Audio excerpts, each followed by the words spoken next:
So in the Bible, there's mentions of things called Nephilim, which also often translates to giants or mighty men. And they're mentioned in the book of Genesis as being the children of what happened when the sons of God mingled with the daughters of men. So some people think this to be the idea of righteous people with unrighteous people, but some take that literally and think it's the products of angels breeding with humans. Mm-hmm. There's mentions of angels coming down to earth, so a lot of people draw that out of it. See, they got Kyle. It was You're dangerous. I'm gonna keep your head on a swivel. Yeah, Taylor's next. Don't worry. Anyway, so giants are mentioned in the Bible. There's some famous ones like Goliath, for example. There's a giant that I believe it was Noah faced giants in his age. So there's a few places that they're mentioned specifically, but there's this idea throughout the Old Testament that they were a reoccurring thing. Like when it ever talks about they go to Canaan, that they see giants in the land of milk and honey that they have to wipe out. There's giants among the Philistines, what have you. So the idea is there's this biblical record of giants, and there's also a record of giants throughout other written histories. Like pretty much every group of people either had a legend or history of giants somewhere in their culture. They tend to pop up around the historical record.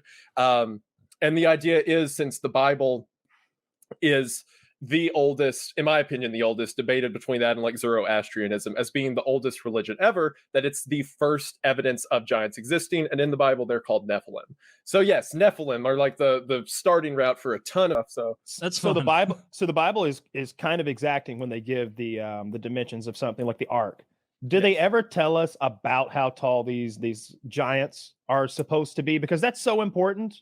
Yes, yeah, it does. Whenever it mentions Goliath, which is, there's times that it mentions giants who stand with their waist at the height of man. That's more general.